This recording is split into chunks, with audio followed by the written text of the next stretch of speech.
नमस्कार, 12 बजे 12 बड़ी खबरों में आप सभी दर्शकों का स्वागत है और मैं हूं आपके साथ अखंड राय और आप देख रहे हैं उत्तर प्रदेश का तेजी से बढ़ता हुआ digital platform IBC 24 Uttar Pradesh Uttarakhand. 12 बजे 12 बड़ी खबरों के लिए चलेंगे, लेकिन उससे पहले बता दें कि उत्तर प्रदेश के सीएम योगी के एक बयान ने राजनीति तेज कर दी है। सीएम योगी ने डीएनए को लेकर कुछ कहा है, उसके बाद अब राजनीति तेज हो गई है। विभिन्न इस पूरे मामले पे जो राजनीतिक दल है वो प्रतिक्रियाएं दे रहे हैं। सबसे पहले आपको बयान बताते हैं कि सीएम योगी ने कहा क्या है। सीएम योगी ने कहा है कि बाबर के सिपह सलार ने 500 साल पहले जो काम अयोध्या में किया था, जो काम संभल में किया था, वही काम बांग्लादेश में हो रहा है। आपको पूरा बयान सीएम योगी का सुनाते हैं, जिस पर सीएम योगी के बयान के बाद राजनीति तेज हो गई है। सीएम योगी का बयान सुनिए आप पहले। रौंद डालते, लेकिन हमारी आपसी एकता में बाधा पैदा करने वाले लोग वे सफल रहे और उन्हीं के जो जीन्स है वे आज भी हैं, जो जाति के नाम पर राजनीति करके सामाजिक ताने बाने को छिन्न भिन्न करने का प्रयास कर रहे हैं। दुश्मन बगल के देश में किस प्रकार का कृत्य कर रहे हैं, याद रखना। किसी को अगर गलतफहमी हो, 500 वर्ष पहले बाबर के एक सिपह सालार ने जो काम अयोध्या में किया था, जो काम संभल में किया था, और जो काम आज बांग्लादेश के अंदर हो रहा है, तीनों की प्रकृति, तीनों का डीएनए एक जैसा है। गलतफहमी में मत रहना। अगर कोई ये मानता है कि वो बांग्लादेश में हो रहा है, तो यहां भी बांटने वाले तत्व उनके लिए बेट बन करके खड़े हो रखे हैं, पहले से खड़े हैं। वे समाज के सामाजिक ताने बाने को छिन्न भिन्न कर रहे हैं, सामाजिक एकता को तोड़ करके। तो आपने सुना सीएम योगी ने क्या कहा। उन्होंने कहा है कि जो घटनाएं हो रही है उसका तीनों का जो डीएनए है वो सेम है। इस पर राजनीति तेज है। इसके सीएम योगी के इस बयान पर जो सपा मुखिया अखिलेश यादव, उन्होंने कहा है कि हम तो डीएनए के एक तरह कराने के लिए तैयार हैं, मुख्यमंत्री जी को भी डीएनए कराना चाहिए। लेकिन उससे एक कदम आगे निकलते हुए जो एआईएमआईएम के अध्यक्ष हैं असदुद्दीन ओवैसी, उन्होंने क्या कुछ कहा है, उनके भी बयान को सुनिए और देखिए उनकी प्रतिक्रिया क्या है इस पूरे बयान पर।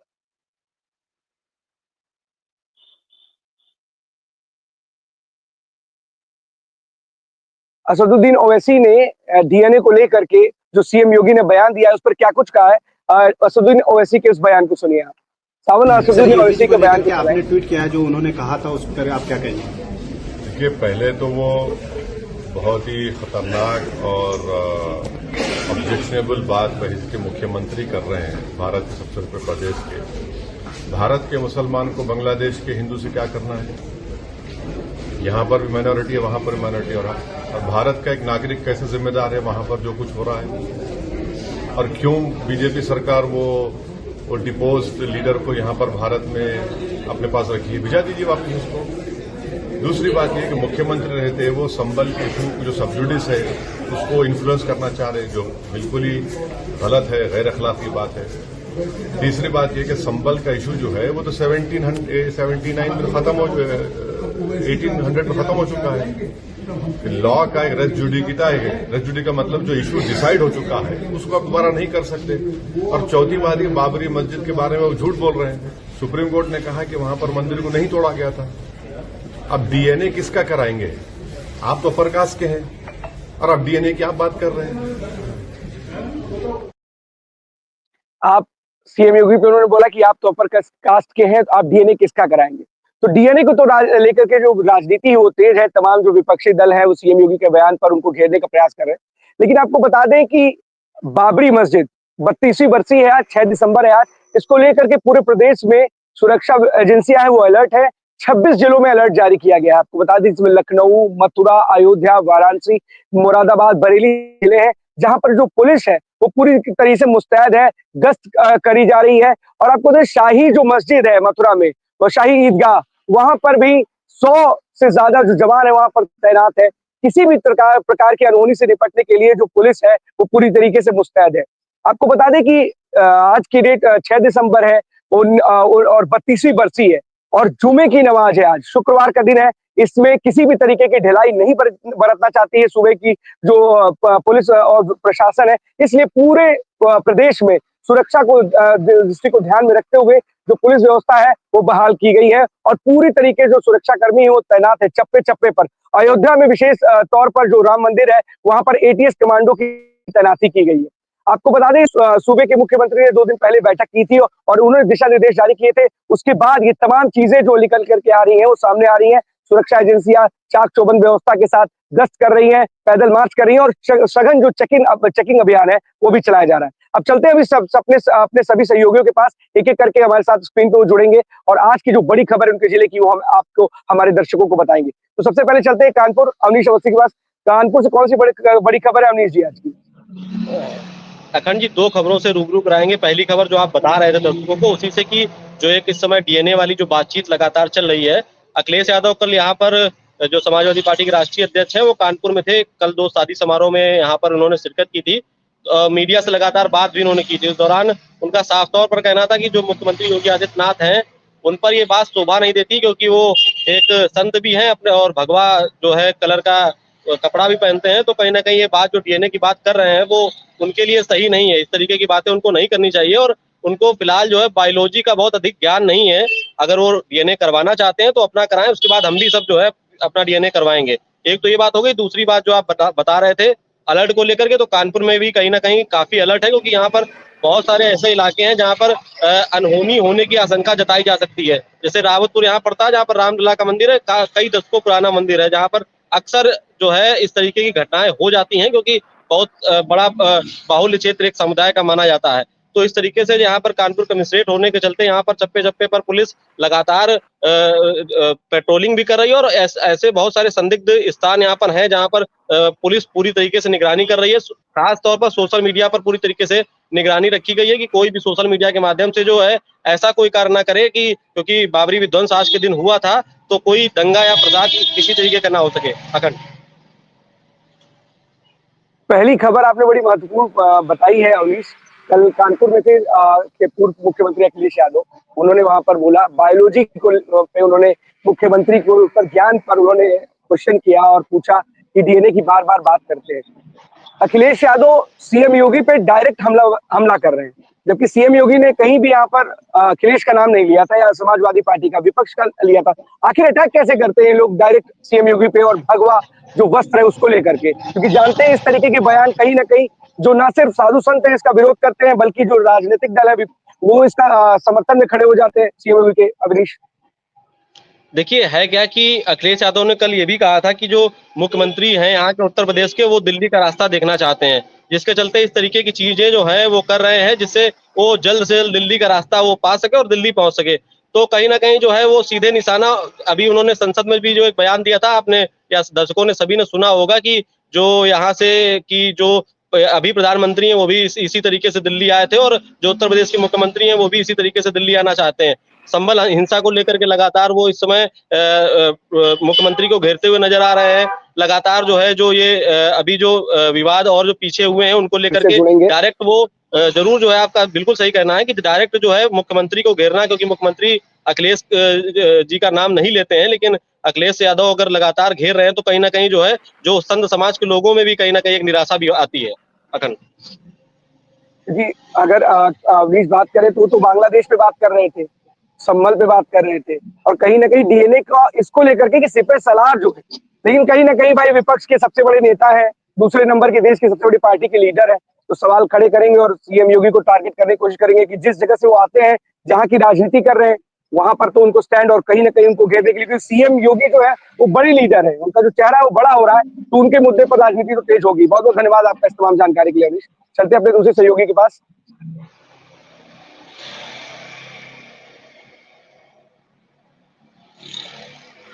अवनीश, तब तक आप एक चीज की जानकारी दीजिए कि जैसे जिस तरीके से आप बता रहे थे कि जो सुरक्षा व्यवस्था है वो चाक चौबंद, कानपुर भी कहीं ना कहीं, क्योंकि हाल फिलहाल में वहां पे उपचुनाव हुआ और कानपुर में समाजवादी पार्टी के जो उम्मीदवार थे वो जीत करके आए थे, तो क्या कुछ ऐसा कुछ पुलिस को या वहां पर जो सुरक्षा एजेंसियां उनको कुछ ऐसा लग रहा है कि कुछ घटना घट सकती है, इस वजह से भी चाक चौबंद व्यवस्था की गई कि मात्र आज 6 दिसंबर को देखते हुए वहां पर जो एजेंसियां वो सतर्क है?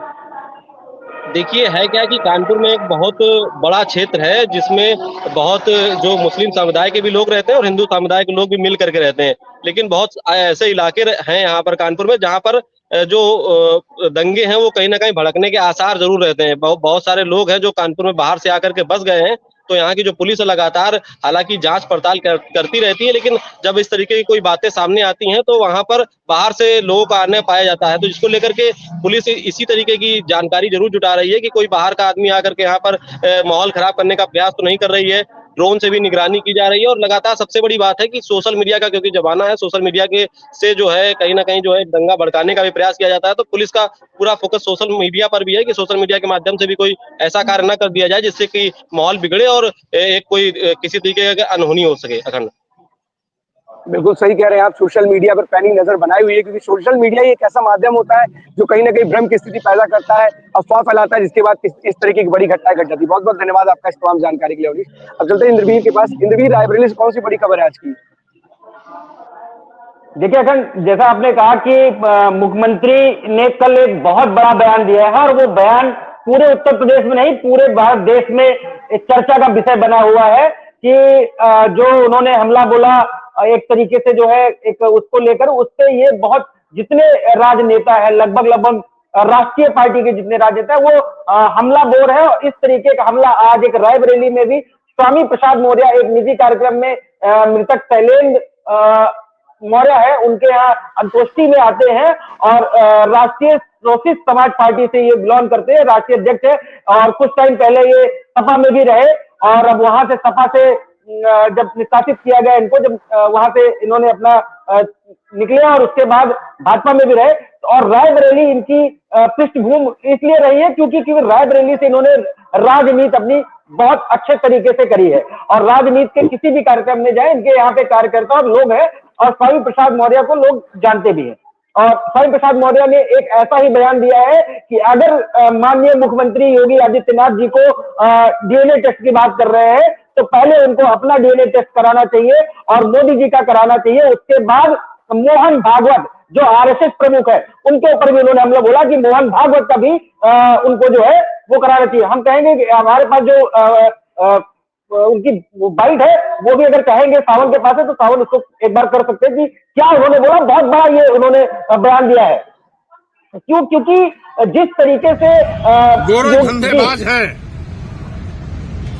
अपराधी हैं, हत्यारे हैं, इन सबको योगी की पुलिस बचाने में लगी हुई है।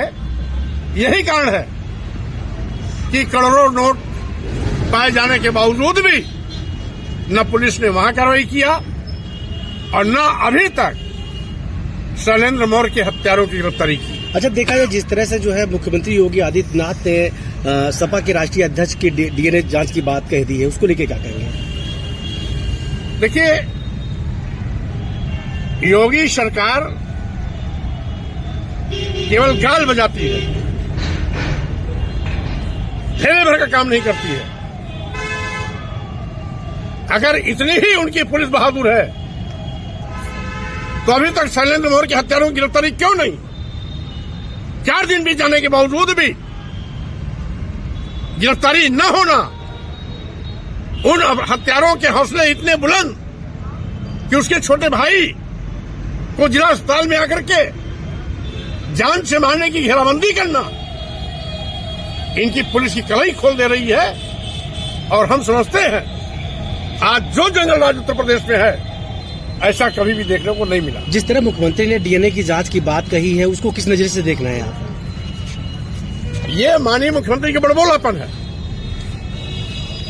वो डीएनए एक ही क्यों जांच कराएंगे?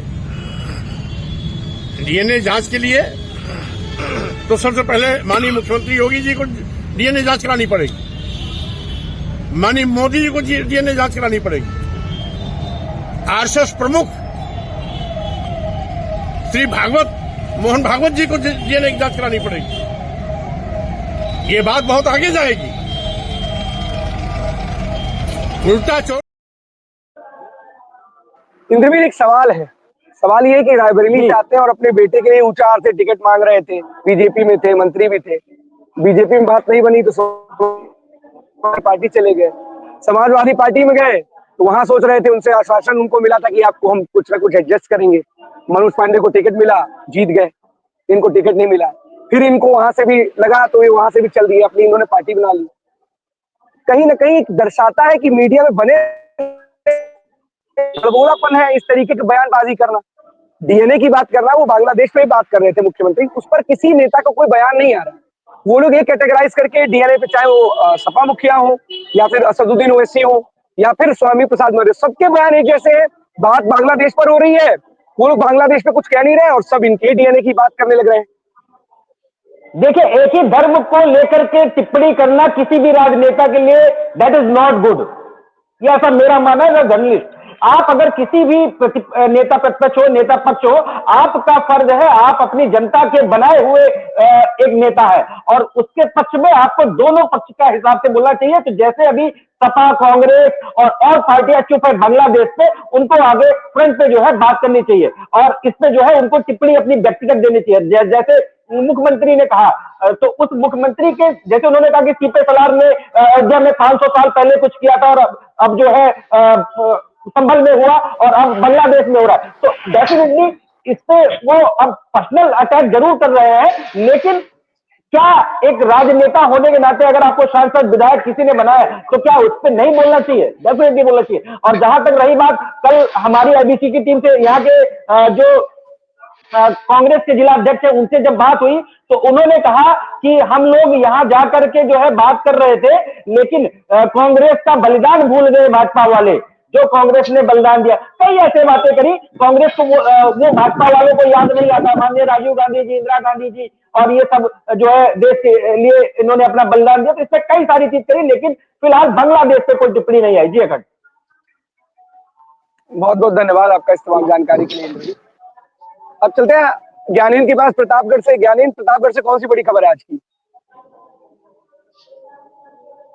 बिल्कुल, देखिए अखंड, प्रतापगढ़ से खबरें दो बड़ी हैं, लेकिन खबरों में सबसे बड़ी शुरुआत पहले यही करेंगे क्योंकि चुनाव चल रहा है प्रतापगढ़ में नगर पालिका का और सबसे इंटरेस्टिंग चल रहा है क्योंकि आज नामांकन वापसी है, क्योंकि आज और कल 2 दिन नामांकन वापसी की डेट है। और जिस तरीके से प्रतापगढ़ की राजनीति गरमाई हुई है उसमें पब्लिक को बड़ा मजा आ रहा है क्योंकि भारतीय जनता पार्टी की ओर से बगावती शुरू है। कल देर रात तक आपको मैं बताऊं कि मेरा घर शहर के बीचों बीच में है, तो मैं पूरी राजनीति देखता रहता हूं कि किस तरीके से राजनीति गर्म है, क्योंकि भारतीय जनता पार्टी कार्यालय भी आज बहुत दूर नहीं है। मेरे घर से अगर मैं गिनती करूं तो 300 मीटर की दूरी पर है और दोनों प्रत्याशी सपा के हो या भाजपा के प्रत्याशी हो, मेरे घर से मात्र आधा किलोमीटर पे है। और निर्दलीय जो है उनकी भी बात करूं, जो भाजपा से बगावत करके गए हैं, उनका भी घर मेरे घर से आधा किलोमीटर पे। तो देखिए मैं चारों ओर से इंटरेस्टिंग, क्योंकि कल देर रात तक मैं 12 से 1 बजे तक घूमता रहा और ये देखता रहा कि निर्दलीय प्रत्याशियों को मनाने के लिए भाजपा के लोग पूर्ण रूप से जुटे हुए हैं कि किस तरीके से उनको मना लिया जाए। आज वो अपना नामांकन, आज सबकी नजर, अगर प्रतापगढ़ जिले की बात करें तो सबकी नजर यहाँ गड़ी पड़ी हुई है कि आज क्या संतोष मिश्रा नामांकन पर्चा वापसी लेंगे, क्योंकि एक तरीके से 19 सभासद उनके साइड है, तो काफी गहमा गहमी दिख रही है। 25 सभासदों में 19 सभासद उनके साथ है, तो सबसे बड़ी बात यही है कि सब मान रहे हैं कि काफी भाजपा से भारी पड़ रहे हैं, लेकिन सपा भी अपना दमखम दिखा रही है। अगर संतोष मिश्रा, सभासदों का कहना है कि संतोष मिश्रा अपना वापसी लेते हैं तो 19 के 19 सभासद सपा के साथ चले जाएंगे, तो ये अलग इंटरेस्ट बना हुआ है। और बात करें तो निर्दलीय में 2 कद्दावर खड़े हैं, क्योंकि भाजपा के एक पूर्व भाजपा के जिलाध्यक्ष है रवि गुप्ता, उन्होंने भी बगावत का सुर छेड़ा हुआ है। तो ऐसे ऐसे देखिए ये पूरा रंग है और जिले के जो नगरवासी हैं उनको काफी मजा आ रहा। इस बार का नगर पालिका भले उपचुनाव है, 1.5 साल बाद 2 साल बाद फिर से चुनाव होना है, वो अपनी जगह है, लेकिन उनको देखने वाली बात है कि आज सबकी निगाहें टिकट पे जो नाम वापसी का है, देखना ही होगा कौन कौन नाम वापसी लेते हैं। अब दूसरी बड़ी खबर पे आते हैं। एक वीडियो सोशल मीडिया में बहुत तेजी से वायरल हो रहा है और वो वीडियो है, आपको बताते चले कि अगर टीम चाहेंगे कि एक बार वो वीडियो उसमें घूस लेते हुए वीडियो है, सेक्रेटरी के परिवार रजिस्टर होता है परिवार रजिस्टर का वो वीडियो एक प्रधान के पास दिखाई दे रहा है। सबसे बड़ी बात, सरकारी दस्तावेज है, वो अगर सेक्रेटरी के पास रहता है तो उसको सेक्रेटरी के पास होना चाहिए, ना कि प्रधान के पास होना चाहिए। और आपने बड़ी एक इंटरेस्टिंग खबर छेड़ दी है ज्ञानेंद्र, बिल्कुल मिसयूज तो बड़ी इंटरेस्टिंग खबर ज्ञानेंद्र आपने छेड़ी है। प्रधान की करतूत की खबर लखनऊ से भी है। अब आप सोचिए कि प्रधान क्या कर सकते हैं, अपने जो अधिकार है उसका कैसे दुरुपयोग करते हैं या प्रयोग करते हैं, उसको भी सुनिए। जो आप बता रहे ज्ञानेंद्र, उससे भी जुड़ी हुई खबर ही है। प्रधान जी ने क्या किया है, लखनऊ में अपने बेटों को जॉब कार्ड बनवा दिया है। चलो ठीक है, एक लाख तो ले रहे थे, फिर एक होता है ना कि गौ सेवक एक पालक होता है, उसमें भी दिलवा रखा है।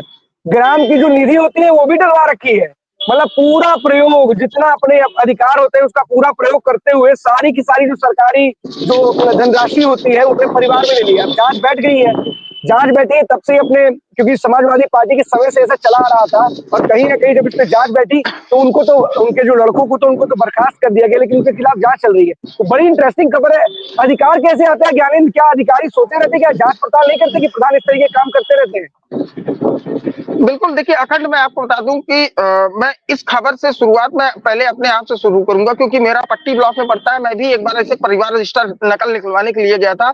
आप विश्वास नहीं कि मैं तो एक पत्रकार था, मेरा आज भी नहीं निकला है। आज से 4 महीने पुरानी बात ही बता रहा हूँ, आज भी परिवार रजिस्टर का मैं नकल नहीं निकलवा पाया हूँ, और मुझे उस नकल को हाईकोर्ट ले जाना था, मैं नहीं ले जा पाया। अब मैं खबर पे आता हूँ। जो खबर है, खबर की बात ही कर लेता हूँ। ये बिहार ब्लॉक का है। जस्ट मेरे ब्लॉक से तकरीबन 70 किलोमीटर की दूरी पे है बिहार ब्लॉक का ये मामला है। सकरदहा के प्रधान है, और ये वीडियो वायरल हो रहा है उनके निवास पे एक व्यक्ति सीधे तौर पे वो वीडियो बना, 4 मिनट का वीडियो है, और लास्ट में वो उसमें घूस लेते हुए, सेक्रेटरी की अगर ये परिवार रजिस्टर है तो सेक्रेटरी के पास होना चाहिए, क्योंकि सरकारी दस्तावेज है, उसमें अपने आप परिवार रजिस्टर में देखिए नाम भी बढ़ाया जा रहा है, और बकायदा उसकी नकल निकाली जा रही है। एक मिसयूज तरीके से, जिस तरीके से पूरा पैसे का लेन देन चल रहा है, उसका भी वीडियो है। फिलहाल अभी तक इस पूरे मामले में किसी अधिकारी ने संज्ञान नहीं लिया। मैंने बिहार ब्लॉक के वीडियो से भी बात की, और डीपीआरओ से भी मैंने बात करने की कोशिश की। फिलहाल डीपीआरओ का फोन रिसीव नहीं हुआ, और मुझे आशा है कि उनका मेरा नंबर उनके पास सेफ है, वो कॉल बैक जरूर करेंगे, लेकिन अभी तक कॉल बैक आया नहीं है। ये भी बता सकता हूं कि अब देखने वाली बात ये होगी, जब ये वीडियो वायरल हुआ है तो कार्रवाई किस तरीके से होगी। क्या डीएम इस पूरे मामले को एक्शन में लेके कोई जांच बैठा, क्या कार्रवाई होती है? बिल्कुल जांच बैठाते हैं, क्या कार्रवाई करते हैं, जरूर इस खबर पर अपडेट जरूर बताइएगा। अब चलते हैं आशु के पास। एटा, आशु, कौन सी बड़ी खबर है आज की? जी बिल्कुल अखंड, आपको बता रहे हैं आज एक एटा जनपद से बड़ी खबर यह है कि खाद्य विभाग की सुरक्षा टीम ने छापामार कार्रवाई की है। वो भी जिला अधिकारी के निर्देशों पर ये कार्रवाई की गई है।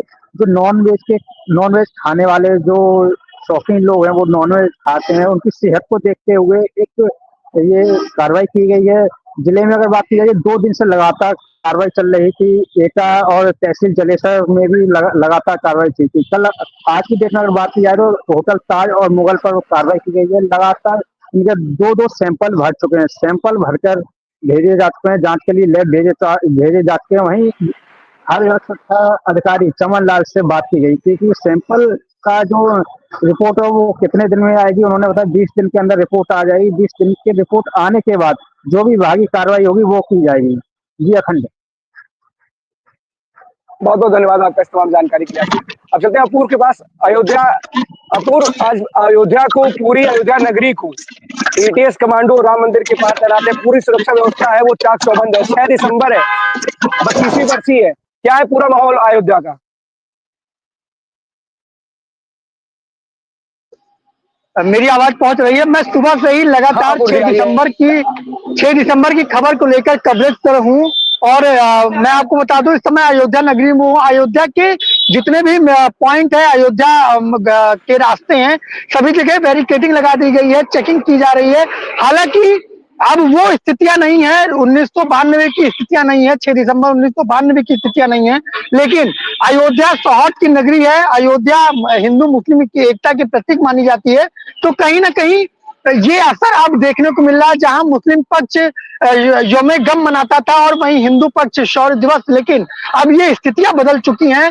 लोग आपसी सौहार्द के बीच, हाँ, लेकिन जो 6 दिसंबर की तारीख है, कहीं ना कहीं ये 6 दिसंबर की तारीख आते आते जो प्रशासनिक अमला है वो कहीं ना कहीं मुस्तैदी से नजर आता है और हर बैरिकेडिंग पर चेकिंग होती है, हर सुरक्षा, क्योंकि हो भी क्यों ना, क्योंकि संदिग्ध परिस्थितियां रहती हैं। हालांकि अयोध्या वासियों से कोई खतरा नहीं दिखाई देता, कहीं ना कहीं जो बाहरी लोग आते हैं उन पर कड़ी निगरानी रखी जाती है और कहीं ना कहीं बड़ी जो है आधार कार्ड देखा जाता है। मतलब यानी कि अगर कहें तो अच्छा, अखंड एक बात और बताना चाहूंगा मैं कि आज जो है विवाह पंचमी है, रामलला का, जो भगवान श्री राम का माता सीता का विवाह भी होना है आज, तो इसको लेकर भी सुरक्षा के जो मुद्दे हैं वो बढ़ा दिए गए हैं, मायने बढ़ा दिए गए हैं। हर जगह बैरिकेडिंग की गई, सीसीटीवी से निगरानी, क्योंकि बाहर से बड़े जैसा आप पूरा बता रहे थे कि अयोध्या के लोग शांति चाहते हैं, प्रेम चाहते हैं और आपस में रहते हैं, और शायद इसकी नजीर भी है कि आज राम मंदिर बन गया, वहां कोई बवाल नहीं है और बाहरी लोग इस तरीके के मुद्दे उठाते हैं, राजनीति करते हैं, जिसकी वजह से माहौल खराब होता है और प्रशासन और पूरे प्रदेश की जो सुरक्षा एजेंसियां हैं उसको चाक चौबंद होना पड़ता है। बहुत बहुत धन्यवाद आपका इस तमाम जानकारी के लिए। अब आदर्श के पास चलते हैं। आदर्श, हरदोई से कौन सी बड़ी खबर है आज की? अगर मैं बताना चाहूंगा, हरदोई की सबसे बड़ी खबर ये है, हमारे साथ राजभवन से जादू भैया बैठे हुए हैं। ये कहीं ना कहीं पर समाज सेवा के प्रख्यात है और ये आत्म संतुष्टि जो कला उसके संरक्षक एक संपादक और सबसे बड़ी साथ है। और दूसरी बात, आज यहाँ पर नामांकन भी वकीलों का होने जा रहा है, तो उनका ज्यादा समय न लेते हुए जिसे मैं चाहिए कल तो एक कैदी को छुड़ाया था, वो क्या था पूरा मामला? देखिए, हरदोई जनपद में हमारा एक संस्था चल रही है, शिवपाल सिंह जन कल्याण समिति के नाम से, मिशन आत्म संतुष्टि हम लोग चला रहे हैं, जिसके तहत हरदोई जनपद की जो लावारिस है सब होता है उनका अंतिम संस्कार, सड़क के किनारे जो मानसिक विक्षिप्त लोग रहते हैं उनकी देखरेख की व्यवस्था, और जो जिला कारागारों में जो बंदी सजा काट रहे हैं आर्थिक अभाव में, तो इस बंदी की जो सजा पड़ी थी, यूसुफ अली था ये, इसकी जो सजा पड़ी थी, तो सजा तो ये अपनी पूरी हो गई, लेकिन अर्थदंड जमा न करने की वजह से 20,000 रुपए का दंड था जो जमा न हो पाने की वजह से जेल काट रहा, अतिरिक्त जेल काट रहा था। तो इसको कल हम लोगों ने जाके इसकी 20,000 रुपए जमा करके इसको तत्काल रिहाई करी और खुली हवा में से सांस लेने का काम किया। इससे पहले भी जनपद में करीब हम लोगों ने इस तरीके के बहुत बधाई का आपका ये जो योगदान है बहुत बधाई पात्र है। और सबसे बड़ी बात मैं बता दूं, अभी कुछ दिन पहले, 2 दिन पहले ही हमारी एक बड़े अधिकारी से बात हो रही थी इस मसले पर, और यही बात हो रही थी कि बहुत से ऐसे जो कैदी हैं जो बहुत छोटी रकम की वजह से जेल से नहीं छूट पाते, तो उन्होंने बोला सरकार कुछ लोगों ऐसे कैदियों की मदद करती है। लेकिन आपसे हम जानना चाहते हैं, क्या ऐसा कुछ है कि सरकार सच में उन कैदियों की मदद करती है कि केवल और केवल ये फाइलों तक ही सीमित है? सरकार अर्थदंड तो नहीं जमा कर सकती है, किसी भी उसके तहत, कानून के तहत सरकार नहीं जमा कर सकती, लेकिन जो स्वयंसेवी संस्थाएं उनको अगर जानकारी सरकार देती है या किसी माध्यम से अधिकारी को पता लगती है तो वो लोग करते हैं। हरदोई जनपद में हमारी संस्था लगातार इस तरीके के कई कैदियों को छुड़ा चुकी है, माननीय प्रधानमंत्री जी के जन्मदिन पर 15 अगस्त पे, 26 जनवरी पे, और हम लोग कहते भी हैं लगातार, अगर कोई भी ऐसा पूरे प्रदेश में अगर कहीं कोई ऐसा बंदी है जो सजा काट रहा है तो हम लोग का कोशिश करें, हम लोग उसको छुड़वाने का काम करेंगे। बहुत सराहनीय, और इस तरीके की जो आपकी जो संस्था है और ऐसे लोगों के प्रति काम करे, बहुत बहुत बधाई की पात्र है, क्योंकि जैसे ऐसे बहुत सारे कैदी हैं जो बहुत कम जो राशि होती है उसकी वजह से जेलों में बंद है, और अगर आप आगे आएंगे, आप जैसे संस्थान आगे आएंगे तो वो लोग, उनका जो भविष्य या जो जेलों में कैद है वो लोग बाहर आ पाएंगे। बहुत बहुत धन्यवाद आपका इस तमाम जानकारी के लिए, और आपको भी बहुत धन्यवाद। बताएं आदर्श, बताएं।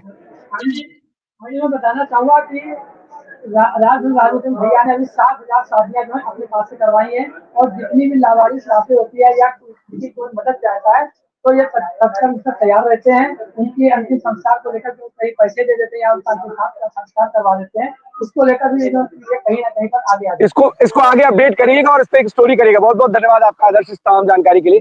नितिन के पास चलते हैं गाजियाबाद। नितिन, कौन सी बड़ी खबर है गाजियाबाद से आज? अखर जी, मैं गाजियाबाद की बात बताता हूं कि गाजियाबाद में जो सिंचाई विभाग है उसने एक बड़ी कार्रवाई की है। वहीं गाजियाबाद का जो इलाका है, दिल्ली से सटा इलाका है वैशाली, जहां पर एक काफी वक्त से एक मस्जिद को बनाया गया था अवैध कब्जा करके, तो वहां पर जब उसकी सिंचाई विभाग को पूरा मामला पता लगा, लोगों द्वारा जब कंप्लेंट की जा रही थी लगातार, तो उसके बाद में सिंचाई विभाग ने मस्जिद को नोटिस देकर, और वहां पर एक महत्वपूर्ण, जब हमने गाजियाबाद के ट्रांस यूनियन के जो डीसीपी हैं निमिष पाटिल, जब हमने उनसे भी बात करने की कोशिश की तो उनका साफ तौर पर कहना है कि वहां पर धार्मिक रूप से जो प्रार्थना है वो की जा रही थी, जिसको लेकर उस पर पुलिस द्वारा रोक लगा दी गई है।